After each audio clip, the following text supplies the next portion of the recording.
the other thing you do when you do an introduction is you stand up there, you take a prelude, and you read the text of the book that everybody has over there. It's totally different pieces. I agree. There's something in the, well, I don't know if it's not there, but I looked at things like this not 2 months ago called Tiny Disk, which is a file system on top of our computer.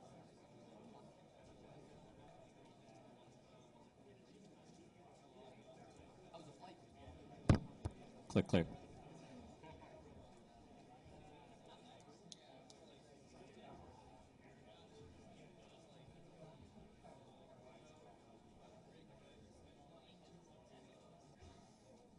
All right, we're going to get started here.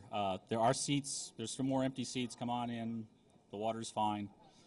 So Acidus, or Billy Hoffman, which is his alias, is going to talk about covert crawling. Now, this is sort of an IDS kind of thing, and you know, everybody thinks IDSs are good unless they buy things from Gartner, in which case they decide they're stupid, so you have to use an IPS. But anyway, you know, the dog might bark, and there's ways to sneak past the dog, and he's going to talk about covert crawling, which is the whole thing about getting past the dog. Anyway. Thank you. Hey, okay, so I'm going to start off the way I normally start off all my talks. I tend to talk really quick and kind of get focused. So if you have questions, none of this hand-raising crap. Just shout them out. I'm fine with that. Throw a ball. Get my attention. That's cool, too. Just not in the face. And, all right, let's go. Is that better? If I'm closer? Louder. Louder. I'm going to shout like this the entire time. All right. Okay, so I'm just going to briefly go over some things here. We're going to be talking about the state of web application attacks. We're going to talk about what the hell is a covert crawler and what exactly does it accomplish. We're going to talk about the very interesting obstacles in creating a covert crawler, because much like the last talk, even though Landman is older, I love the fact that they worked on that solution because they had to come over, complex data structures, optimizing for memory performance, bandwidth, caching the disk. It's the great thing about a covert crawler is I had to solve lots of very interesting obstacles, like how to make a crawler act like a browser, how to make a crawler act like a human, how do you handle throttle and timing issues. We're going to talk about the implementation of covert crawler, and we're going to take some questions. And, of course, throw the balls and ask questions as we go. Okay, so State of the Union. People are hacking websites, and it's really, really easy. Website vulnerabilities like SQL injection, session hijacking, cookie theft, laughably common. You can't subscribe to BugTrack and not get 15 cross-site scripting, notifications a day. It's pathetic. People are hacking websites because you can get in the news really quickly. As somebody who hacked all of MySpace, they found out you could get, hundreds of thousands of people to try to be your friend inside a very small period of time, because he exploited MySpace, which is the 5th largest domain on the internet, in October. And thank God for MySpace, it was a very benign payload. I'm actually giving a talk in a week and a half at Black Hat Federal about what you can actually do very, very badly, like make stock trades on other people's behalf and all sorts of fun stuff. So people are hacking websites because they can make money. I mean, SQL inject and I dump out all your credit card numbers. That's pretty good. I can do identity theft, and you can never have enough porn, so you can steal all the porn out of somebody's database. Open up your own porn site. So, all right. Administrators are patching some of the holes. I mean, I get so sick and tired of this PHP whatever exploit that comes out every single week. And the issue here is that they rely on their logs whenever they get the attack. And that's going to be the underlying theme of this conversation, is that logs aren't going to help anymore, because I'm going to show you ways that your logs mean nothing. Typically what happens when somebody finds out they get attacked, they look at the IPs of who attacked them. And almost 95% of the time, it was an open proxy. And 95% of the time, the person who owned that open proxy didn't know it was an open proxy. So normally you have 2 people trying to track down the attacker. Whether you can sneak by an IDS or an IPS, it's really debatable. I'm not really talking about IDS, IPS evasion. That's a pretty thorough topic. There are a lot of really cool projects out there that say they can bypass IDSs. There's a guy named Robert Graham who works for ISS who did an awesome talk at TourCon last year about how to get around IDSs. I'm considering more that almost all attacks are foreshadowed by some type of reconnaissance. Once I actually launch my attack, I'm going to use all type of evasion mechanisms, but I have to do some form of reconnaissance to find out what I want to attack.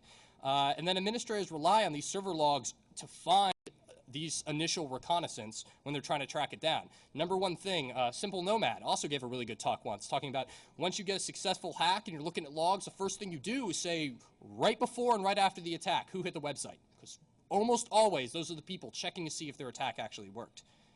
So why perform reconnaissance? Well, running a straight audit of an entire web application is not practical if you're malicious. First of all, does everyone understand what I'm talking about when I say like web applications and layer 7 stuff? Okay, Salesforce.com, Google, or Amazon, Google Maps, all these things, they're all web applications.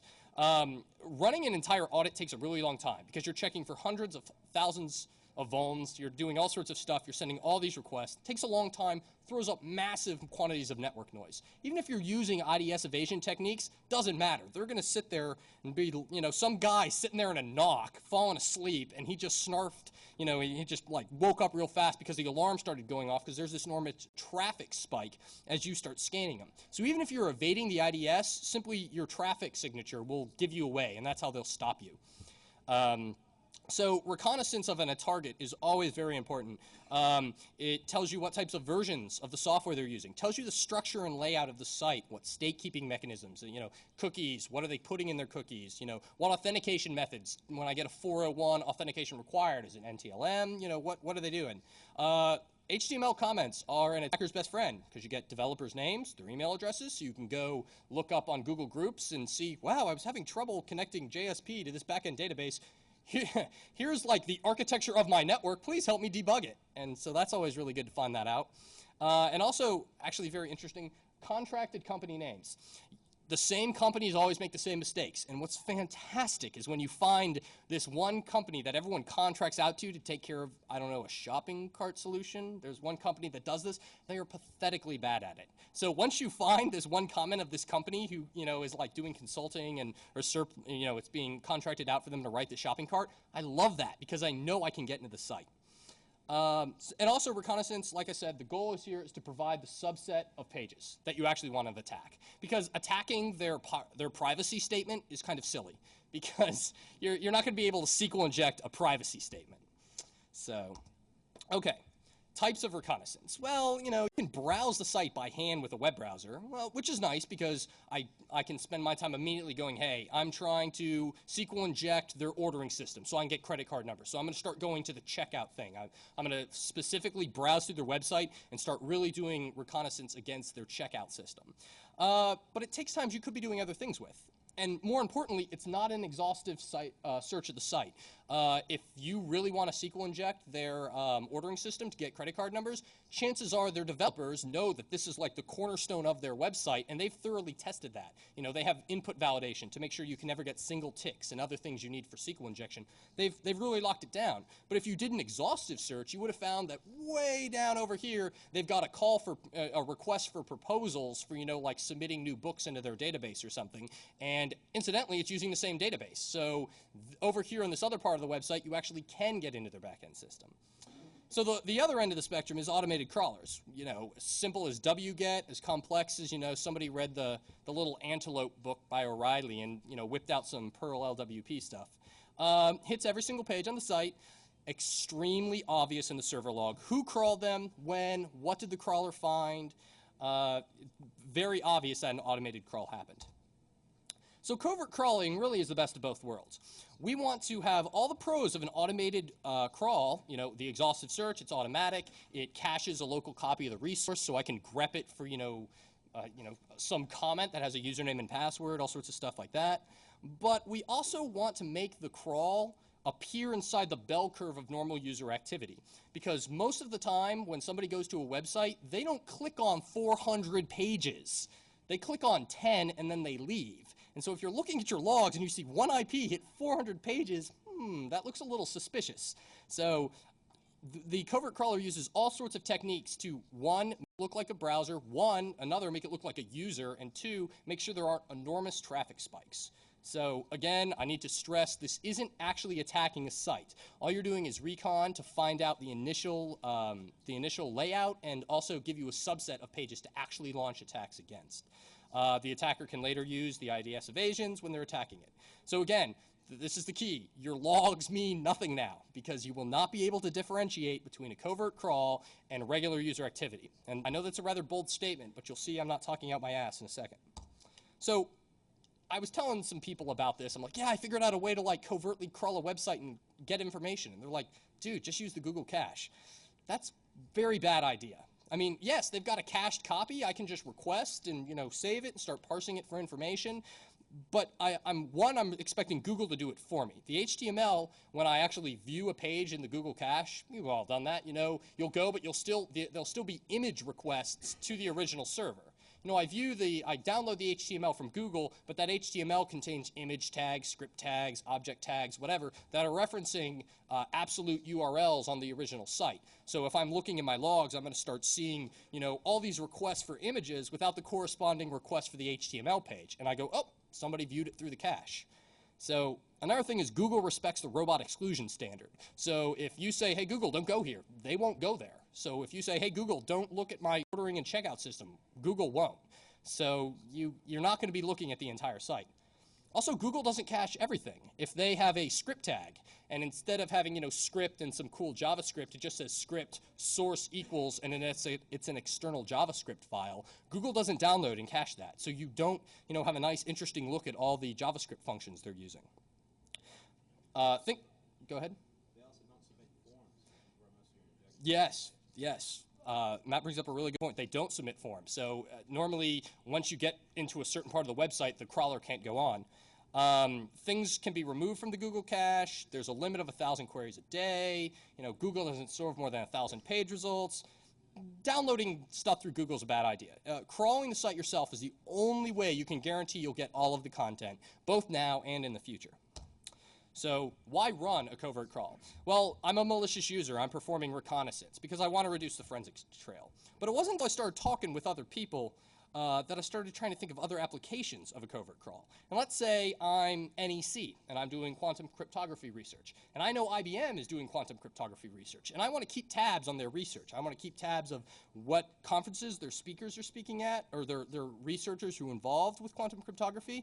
But I don't want them to know that I'm monitoring them. Well, I could use a covert crawl. I hit a large swath of all their pages on their website, and they can't tell that NEC was looking at them. Yeah, or law enforcement. I've got a lot to do. There's a really funny story about IBM and the patent database when IBM used to host the patent database and could just sit there and watch the IPs of who was looking at what patents and start figuring out what companies were doing research and what things. That was very cool. Lawyers monitoring a website on behalf of a company looking for when someone starts posting scandalous or libel statements. Miscellaneous intelligence gathering, blah, blah, blah, blah, blah. Okay, here's the cool stuff. A covert crawler consists of a requester that's controlled by some type of master program. You've got a lot of crawling threads, and you've got some master controller. We need to mimic a browser that's controlled by a human, which isn't an easy task because crawlers do not act at all like browsers. Crawlers and humans make fundamental differences about how they follow links. Crawlers, as we'll see, use a queue, and every time they find a link, it goes in the queue, and later they pop it out of the queue. It's very mechanical and very easy to see. So the way they decide to find links, also we have to use multiple IP addresses to spread the crawl out. Otherwise, if you look in your logs, you're going to see this giant bandwidth spike. And you're going to be like, wait a minute, why did, this guy in, Britain just hit my entire page? So we've got to spread it out. But that causes some problems because how do you control all these threads? There's synchronization issues. There's session state where, this thread receives some form of session state and this thread also has session state. And the session state from this guy, when he finds URLs, I can't request that from this guy over here, if that makes sense. Because suddenly if I'm looking at my logs, I see, some guy in New York and some guy in California. Suddenly the guy in New York made a request that only the guy in California should make. And that looks a little suspicious. So we must, and that's the big key here, we must prevent that the threads appear to be collaborating in any way. And also the thread has to be throttled. Wow. I know I'm talking really fast, but we got a lot to go. Does anybody have any questions so far? Are we good? Are you having fun? Yes? All right. All right, so obstacle one is how do we act like a browser? Well, crawlers never have to visually render any of the responses they get back, pictures, flash, whatever. So when they send a HTTP request, it has very minimalist headers. Browsers are very rich. They have to say, look, I only accept these languages. I only accept these MIME types. I'm this version of the, .NET framework, blah, blah, blah. So, that's a inconsistency we have to fix. Crawlers request the HTML and then go to the HTML on links off that page. Browsers request an HTML, and then they have to request all the supporting files, the images, the scripts, the Flash.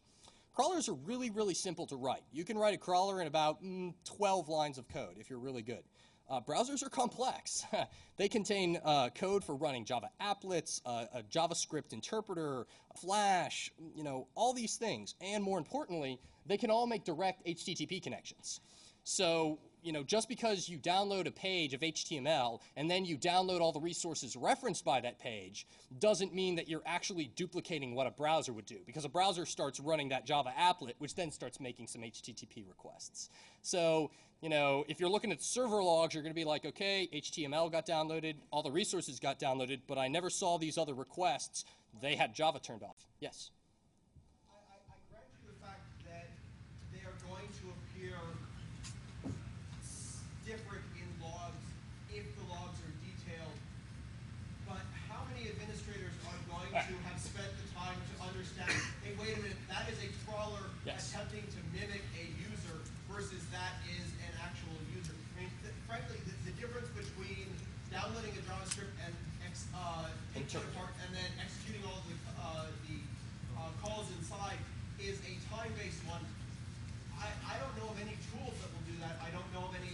I know very few administrators who will do that. Most of them happen to be here, so they technically count as security. I concur. You have to understand that, well, first of all, most administrators don't check their logs, which is the problem. But once you've gotten owned, you go back and you check those logs with a fine-tooth comb. And if you're a bank and somebody just jacked all your credit card numbers, you've got the FBI forensics team in there looking at your logs. So again, I'm just trying to identify all the, you're right. I mean, most people don't report crime. It's a valid thing. I'm just trying to say, look, to as closely as possible mimic it, we'd have to do all these things.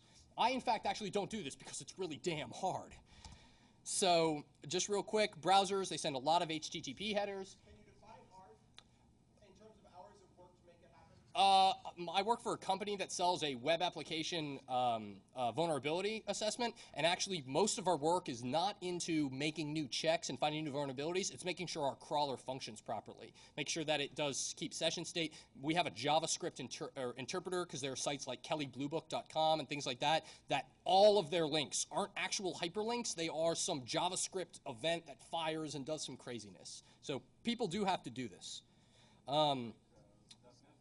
Yeah, the .NET framework. So we got to request a lot of headers. I mean, you got the length, you got the encoding, you've got the connection keep alive, which is for persistent HTTP connections, and you've got cookies. So that's IE, the most common browser, running the most common version. Interestingly enough, I can't go into it now, but compare the headers that IE sends with the headers that Firefox sends. IE is just like, yeah, I'll accept anything. Right over here. It's just like, I'll accept any MIME types, and Firefox is more specific, and Firefox also, if language, it'll accept other languages in degraded forms. Firefox actually is much more standards compliant in terms of HTTP headers. That was a big surprise. All right, so this is just a random thing. Manipulating let me go back. Oh, and that just killed Open Office. Well, okay. We're going to press that. We're going to press page up. Okay, there we go. We have to make sure that we not only send our HTTP headers as a crawler in the order, but also duplicate the values. I wrote the crawler in Java because I just like it. And luckily, there's a beautiful HTTP library that does all this for us. It's really kind of funny. Java has some functions to do HTTP things for you. It also allows you to specify a proxy to say, hey, route my traffic through this proxy.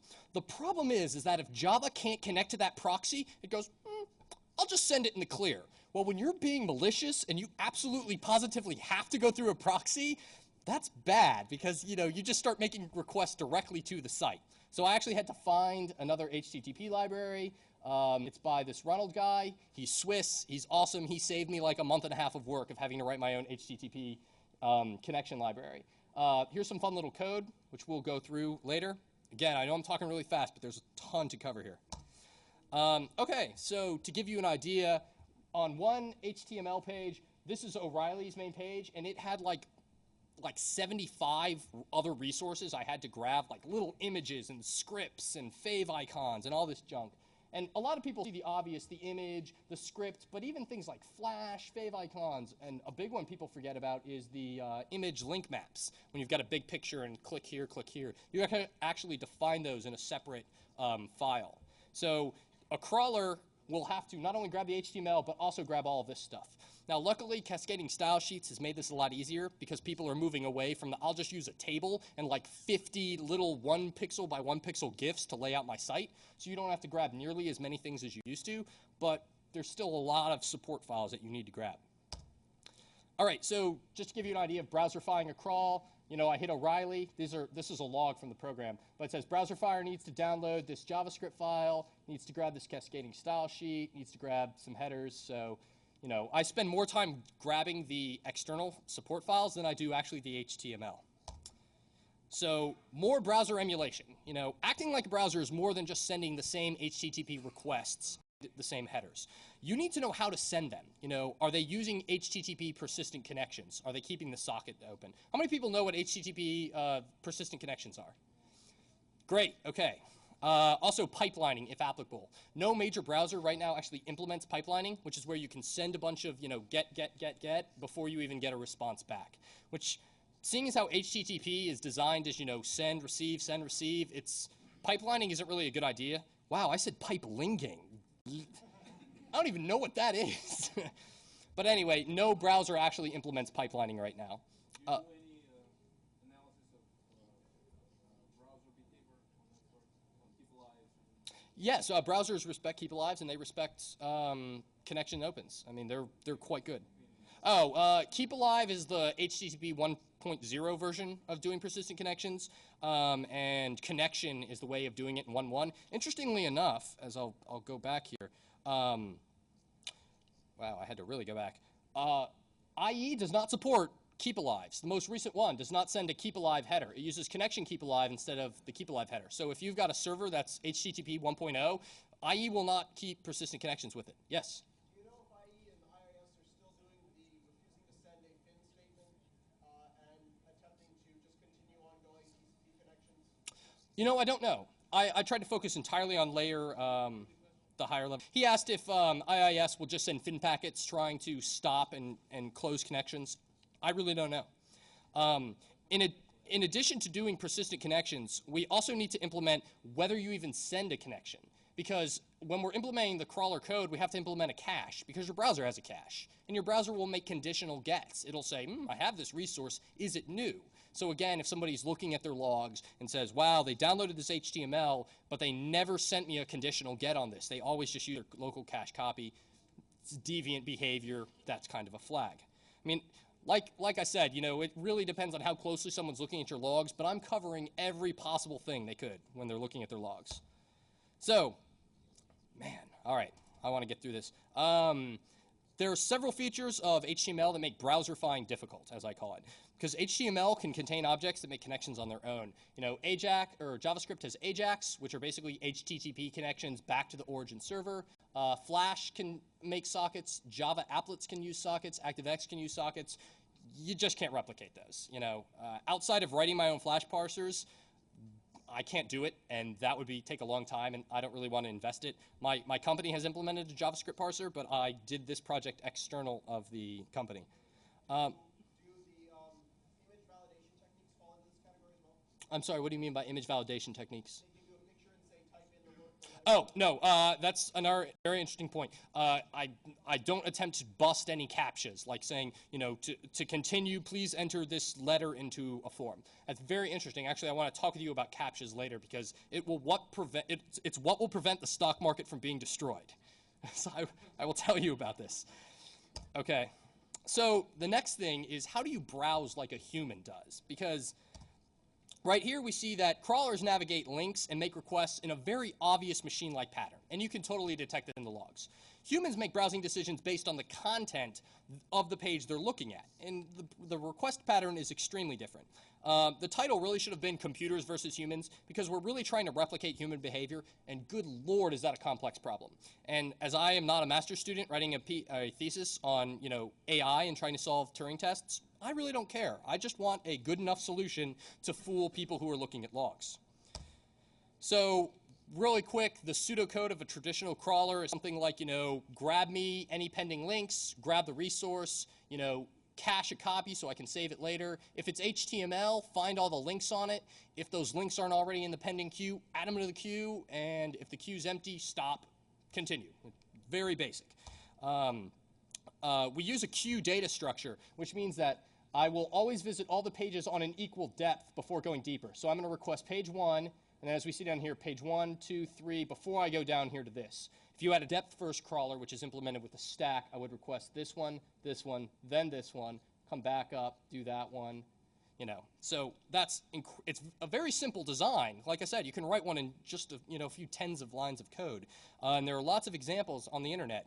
Unfortunately, it's extremely obvious. There's a non-human requesting order. You're actually, in this case, I'm requesting page 1, page 2, page 3, and then I'm requesting page 4, even though I had just been browsing page 3 over here, and there are no links from page 3 to page 4. So it's making the jump from there to there looks a little odd. Humans can do it if they hit the back button. They hit the back button, then they clicked 1. I mean, it's possible, but it looks a little weird.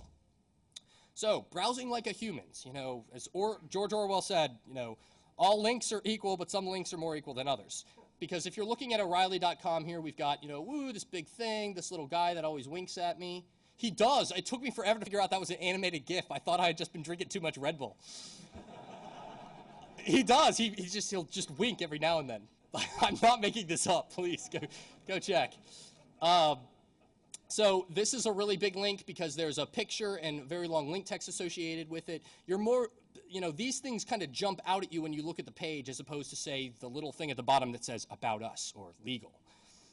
So page retrieval for a human, completely different.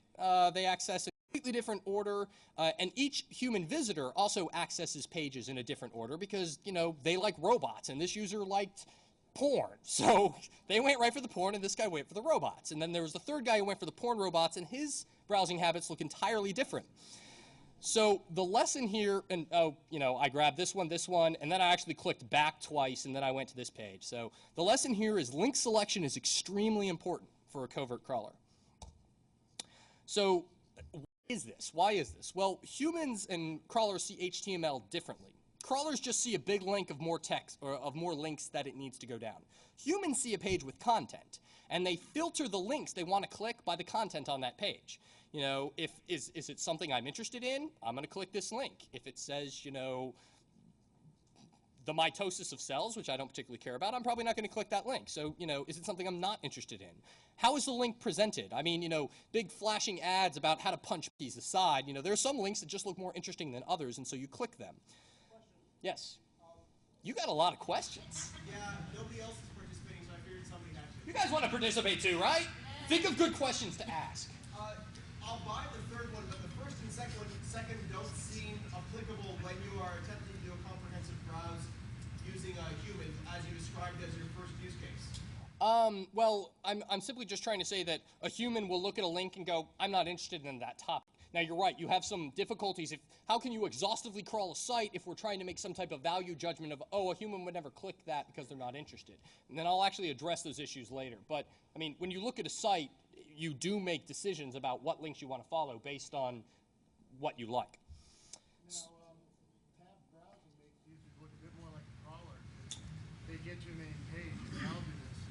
Right. Click on 15 different things, then go look at it at leisure. True, but those are all coming from the same IP address. You'll never just jump. I'll show that later, but you'll never be looking at page 1 and page 2. I open those in tabs, but my next request won't be page 230, of which did not have a link. None of the pages you're viewing had a link to 230. There's no way a human would get there unless they did a bookmark, but we'll get to that. So, yes? Now that's interesting. I will explain that. How can a crawl, a computer process, try to filter out links based the way a human does? Well, really, we're trying to understand the context of the link, and that's really complex. And we're going to fake it by examining the contents of the link's text, like the actual text inside the anchor. Understanding how a link is presented is really easy. It's defined by the structure of the HTML and the cascading style sheet, which says how do you present it to the user. So we can't eval images, obviously. This gets to your CAPTCHA thing. If the image says never, never, never, never click me if you're a human, you know, I'm not doing CAPTCHAs. I can't prevent that. The interesting thing about this is Google has to deal with this every day. They have to try to figure out through PageRank, they do link scoring, they have to figure out relationships between pages and what does this link mean and, you know, how popular is this page over this page. So there are lots of people working on this, and filtering links by scoring them is a solution people use. So what we do is we score, the score for each link is basically how popular, quote unquote, the link is. And I'm using these terms incredibly loosely. The way we do this is actually pretty straightforward. If the link contains any type of emphasis regular to the surrounding text, i.e. this is flashing red and everything else is small black, we increment the score that someone's most likely going to click this link. You know, and we can argue a lot about how accurate this is afterwards. I'm open to that, but I'm just telling you the approach I used. We can look at the length of the link's text, because having a hyperlink that says, go to the article here, and here is the link, doesn't look nearly as interesting as says, you know, please read my review of, you know, O'Reilly's HTTP, the Definitive Guide, and the entire book title is the link. That's more interesting. It's longer. We can also rate the goodness or badness of the words inside the link text. You know, good words, new, main, update, sell, free. People are interested in updated news stories, buying this. They click those things over, say, things like the legal policy or the privacy policy or disclaimers. So if a link contains those words, we decrement it. Also, if there's an image, we go ahead and calculate the screen image, because we can go the length and width of this image is this, the area of the image is this, and we will increment the score of the link as it, you know, it is proportional to this regular page. This answers your question, somebody around here, about, you know, what about one-by-one pictures? If the area of an image is less than, if it's less than like 100, I actually decrement the score a lot because I assume it's somebody trying to trick the crawler. And also, if the image is there, I look to see if there's an alt text, an alt text property, and I'll score the text in there too. So. I kind of picked it, and it's worked well so far. It's obviously very, I'll get to later. It's the good words are a lot more variable, but the bad words are pretty much the same. Regardless of whether I'm at a site about cats or a site about zebras, I don't give a damn about the privacy policy. Yes? The image size relative to the rest of the screen, would you say that it's got a greater chance of being clicked if it's larger, or a greater chance of being clicked if it's smaller, like it's just a thumbnail? Right now, it has a greater chance of being clicked if larger. And I'll actually show you this. This is O'Reilly's picture, and you can see, sorry for you guys over there, but you can see at the top, I say, you know, oh, this link, there's an image tag and plus 57 because of the area. You know, oh, this one right here, it gets plus word bonus because it contains hot and shop. It's also contained with an image, and so, you know, that has a higher score. Down here at the bottom, you see I can decrement because it has jobs. Now, maybe you're searching, you know, Amazon, or excuse me, you're searching Monster, in which case, like, every link is going to have jobs. So, you know, obviously you would want to modify that a little bit. Hold on 1 second. On this side, you can actually see kind of the queue sorted of the links by popularity score. So obviously with O'Reilly.com, the most popular link was O'Reilly.com because it's got that big freaking graphic at the top.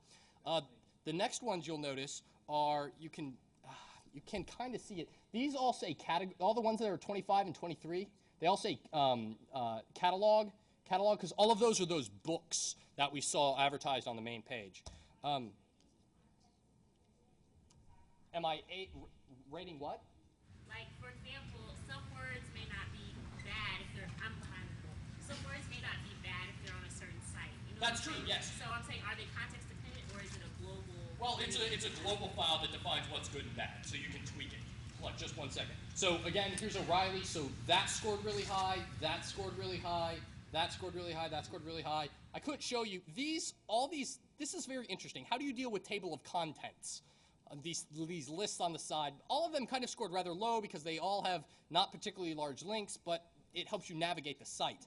An interesting thing I do is I actually sum the link scores of all the links. So if on every page you've got a link to Safari, and every page it's like it's got a link score of 5, that starts incrementing, and pretty soon going to Safari.com seems like something very likely they would do because 1, it's on every single page, 2, you know, some pages it's larger than others.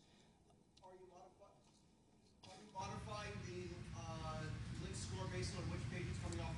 going to Safari.com might be more likely off of this page than off of that page. It's highly unlikely off of the privacy policy page. It's interesting you should say that. That's kind of starting to get to what Google gets to. Google calculates the page rank of pages, not only, what other people in it think, but I'm sorry, let me take that back. I've got a page rank. If I link to other people, my page rank factors into their page rank, which is why people are always trying to post shit on Slashdot like Beatles, and they're trying to, pump up sites that are different because Slashdot has a really high page rank. I see some questions. I hate to be rude, but I've got like 25 minutes, and we could talk about this endlessly, but I gotta like plow through. I'm sorry. So lessons learned from link scoring that I learned doing tests in the lab. Position in HTML is not a good indicator of the score. I originally thought where the link appears inside the HTML would be a pretty good indicator of how popular the link is, because if it's at the top of the HTML, it's going to be rendered at the top of the page. But that's not true, because there's been this, don't get me wrong, it's great they've done this, but there's been this big, web design revolution of separate the structure from the presentation. Now I can have text at the bottom of the HTML, but because of, a div tag and a class, it's actually a floating toolbar that appears everywhere. So position isn't a very good indicator. Using style sheets to try to use emphasis detection is pretty difficult. My covert crawler really just looks for bold, underline, italics, the different header fields. Style sheets wouldn't be that difficult. You simply just look for elements that have classes or IDs and then go parse the cascading style sheet thing, looking for like key colors like red, and obviously decrementing things that are like white on white. But you can define cascading style sheets in so many different ways. You can, define them in the head. You can define them inline. You can override them like on a per tag basis. It's really complicated, and frankly, I had better things to do. So, TiVo. I got TiVo for Christmas, and it kind of consumed my life. So, bad words are pretty static. This is what I found out, and this is what I believe the gal behind the column was telling me. Bad words are relatively static. Nobody ever wants to read the privacy policy, regardless of the site. However, the good words kind of vary. If I'm at a page that's about auctions, I might want to modify what the good words are. Right now, the good words are things like, happy, new, update, buy, sell, porn, free, XXX, things like that. Because let's all be honest, we click on stuff like that. Hey, Billy, yeah. Does your engine have any way of learning what are good words? It's not a master's thesis on AI.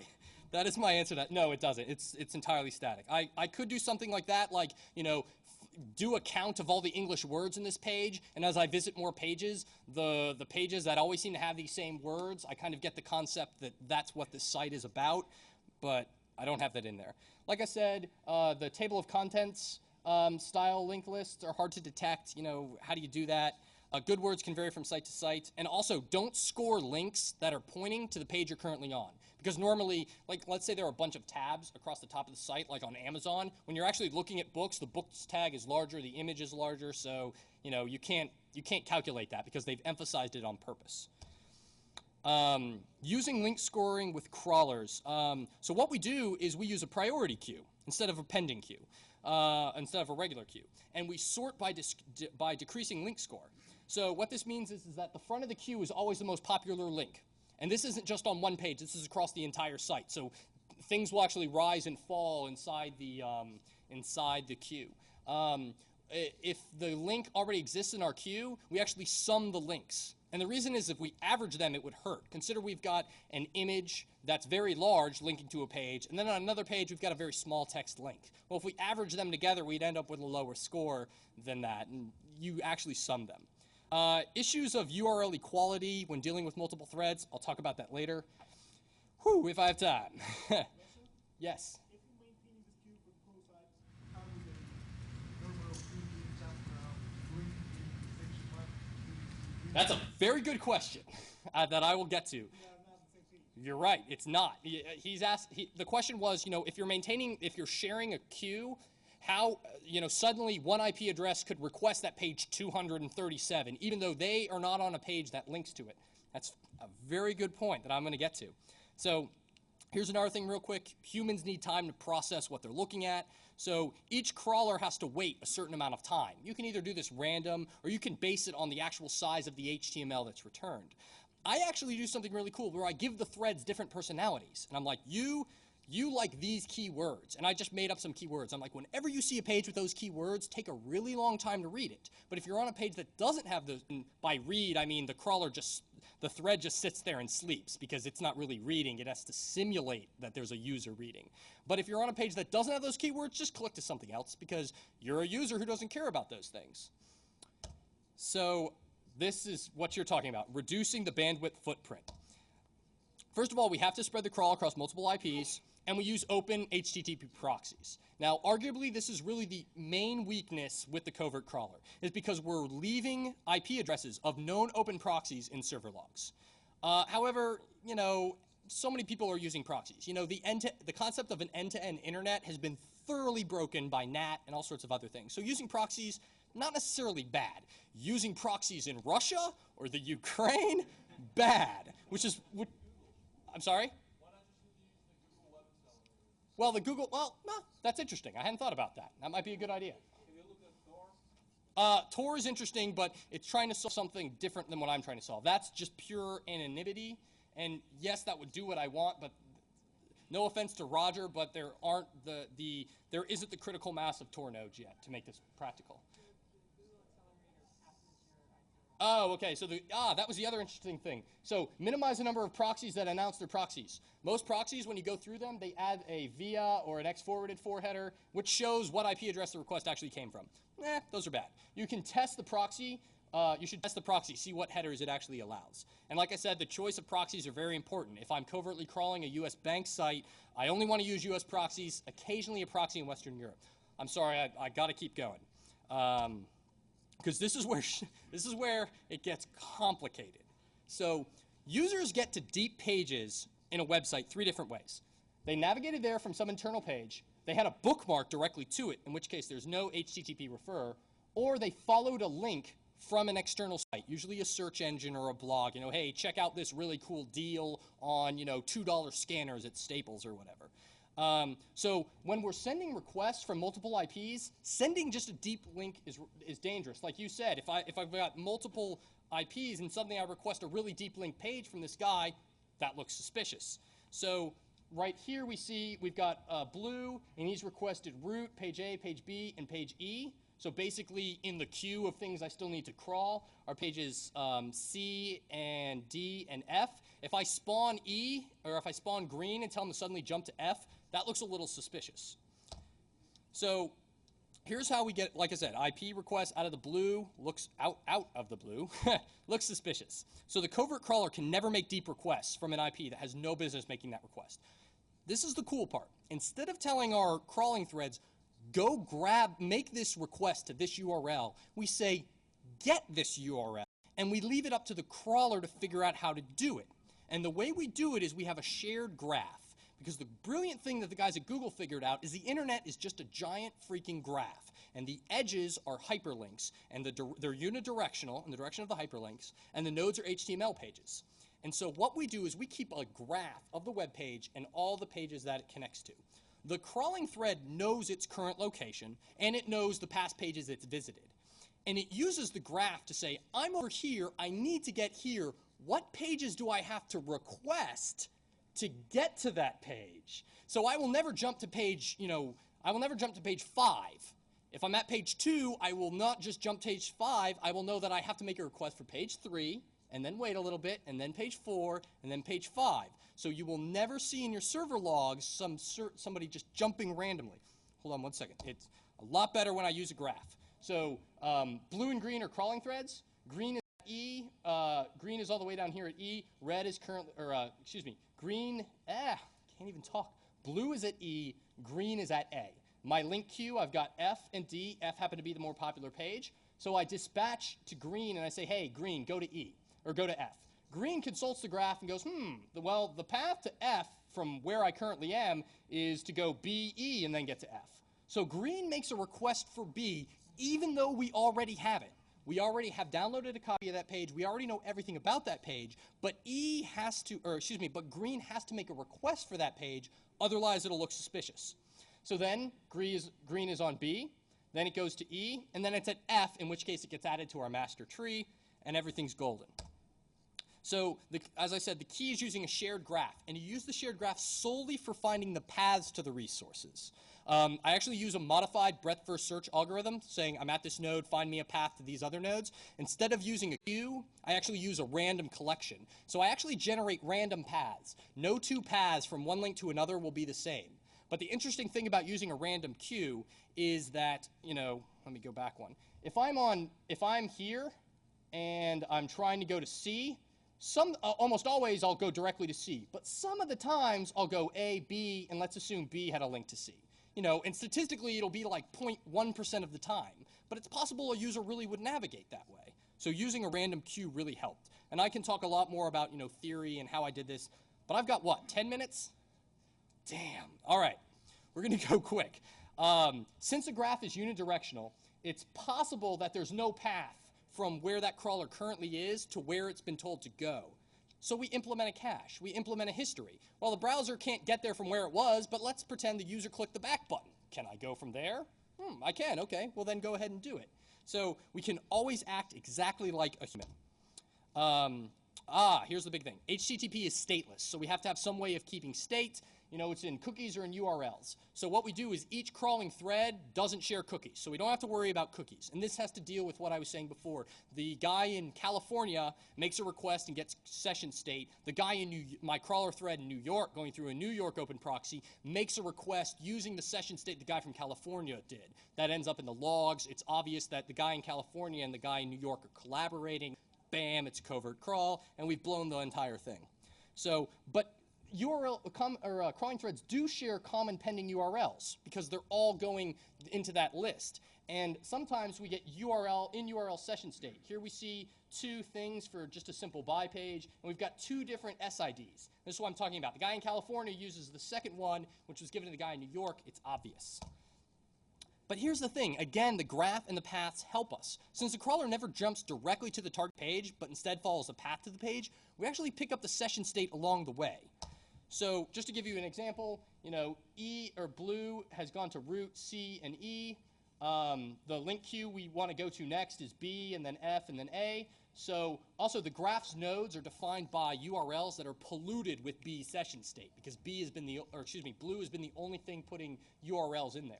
So green is spawned and told to go to B. So green figures out the path there is root and then B. So it can make a request for the root because we know what the root is, and that doesn't contain session state information. So once green is on root, it needs to make a request. It knows it has to go to B.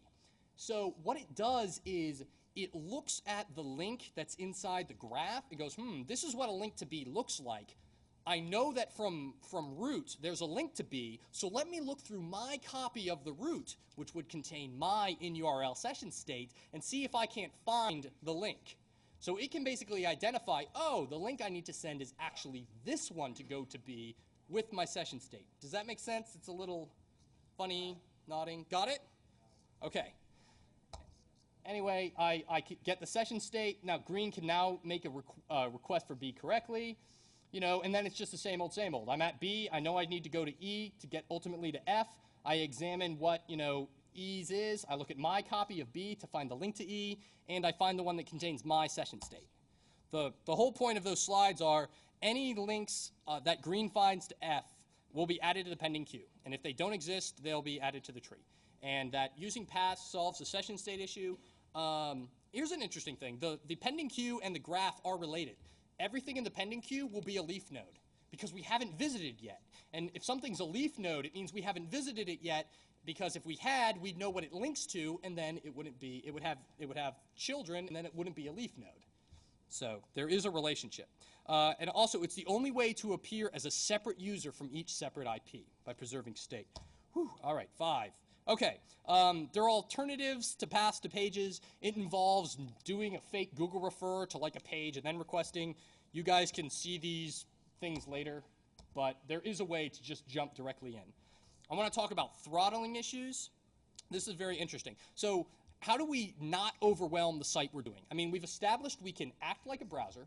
We've established we can act like a user by how we make link selection. And we've also established that session state won't screw us. But if we're sending 5,000, or if we spawn 5,000 IPs and all start scanning you, and you only get 100 visitors a day, It's a little odd.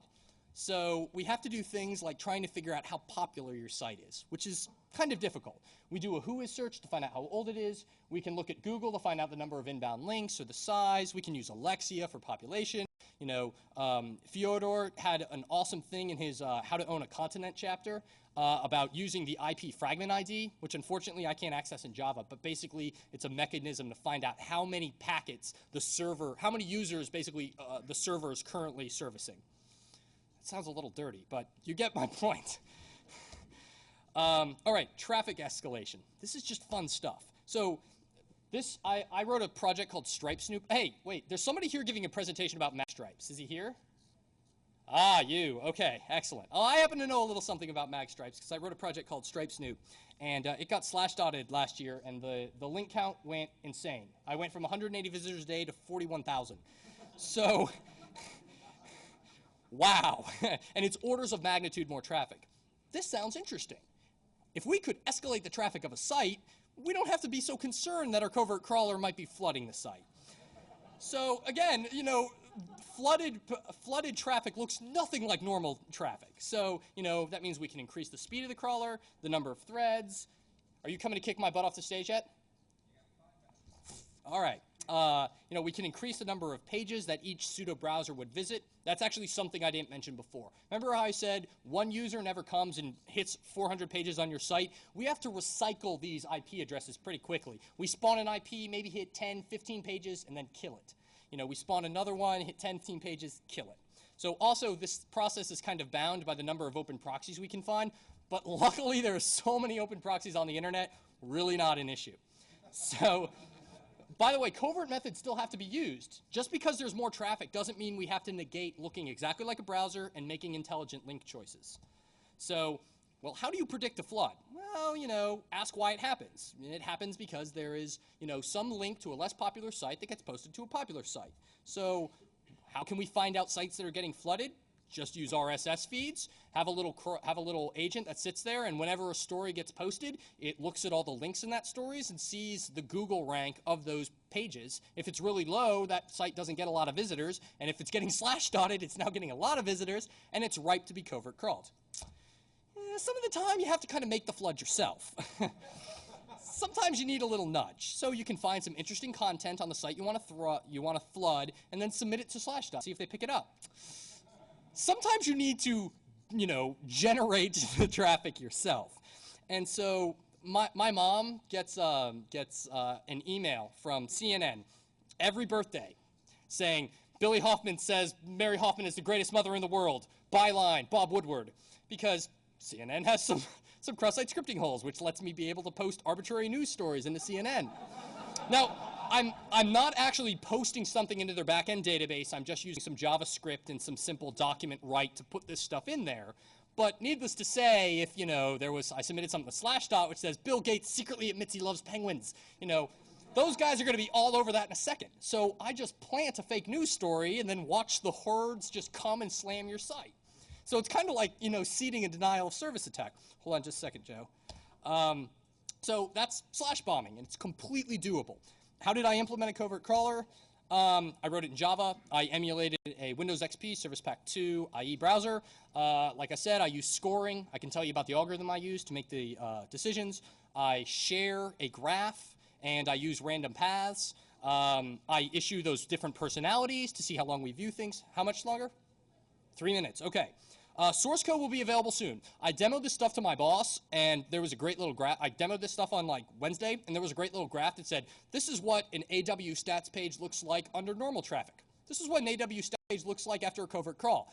And there was like no difference. And my boss was like, holy crap. So they actually want to evaluate some of the link scoring and some of the stuff I do to prioritize queues a little bit. They assure me that I can release the source code probably within, you know, the next couple of weeks, but they just want to take a closer look at it before I do. But check out spydynamics.com/spylabs for more information about that. Some final thoughts. This is very interesting because you brought, the dude with all the questions left. CNN.com is 220,000 pages. you don't need to hit every single page. When you crawl a site looking for vulns or doing whatever it is you're doing, you don't have to hit all the pages. Because really, there are only 3 or 4 different things in CNN that are interesting. There's a stock ticker, there's a story content system, there's a video system, there's a way to sign up for email alerts, there's a search engine. Those are really the only interesting things. I mean, there's, 100,000 stories, but there's only one story serving system. So if I get a couple samples of each of these different types of systems, I don't care about the other stuff. So I can put sanity checks in my code that say, stop after you get so many of this URLs that look like this. Stop after you do this. And right now the covert crawler actually stops after every 100 or so pages it gets to say, do you want me to keep going? And the great thing about this is because of our priority queue that sorts, it's only the 100 most popular pages on the site. The interesting thing is you could do the converse and say, instead of giving me the 100 most popular pages on the site, because chances are those chances are those have already been audited, give me the least popular sites, because chances are the developers didn't look 2 cents at this obscure part of the website, and that might be right for vulns. Last page. Oh, look at that. 45 seconds left.